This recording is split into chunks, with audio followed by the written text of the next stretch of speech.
As 2022 comes to an end, I sit here and I reflect on the year that it has been, and it has been a year.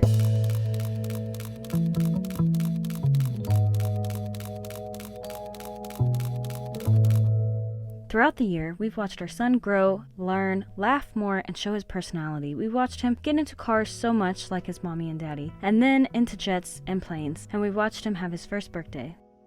We've got to have my best friend and her mom fly out to visit us for a week, as well as our family. We've got to epoxy our garage floor and buy items for our house. I lost 32 pounds from when I was pregnant, but still need to lose another 30 pounds.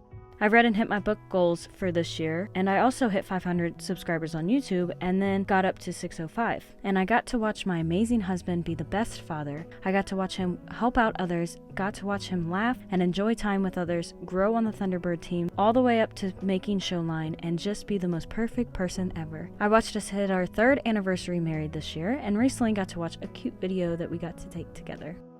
I also got to watch my husband spoil me in ways that I never will truly be able to thank him. The amount of happiness he has given me from ordering long tubes for my truck, adding the blocks to finish my lift, being able to get truck photos next to F-16s, order and help install my full DoD delete and truck Norris cam with me, to finally making me cry by finding a rust-free bed for my truck. Not to mention all the times we raced others on a closed truck, of course. Took so many photos and videos of not just my truck, but his Focus as well. Watching my truck hit 256,000 miles and then seeing her hit 262,000 miles, to finally helping him build his Focus more and more, and both of us accomplish our dreams. This year has been full of traveling. My husband, of course, gets to travel so much because of the Thunderbirds, but our son and I were able not just to surprise him when he has come home, but also travel to Huntington Beach in my truck to spend 4 days at the air show with him. Together as a family, we got to go to LS Fest finally, Mount Charleston several times, Red Rock Canyon, taking my truck and the Focus off-roading at Nellis Dunes a little bit, seen Lake Mead, and got to go to our first NASCAR race ever in person, and finally all the little road trips in between. All the miles, all the songs, and all the fast food that we could have eaten. And as much as I want to say that this year has only been great,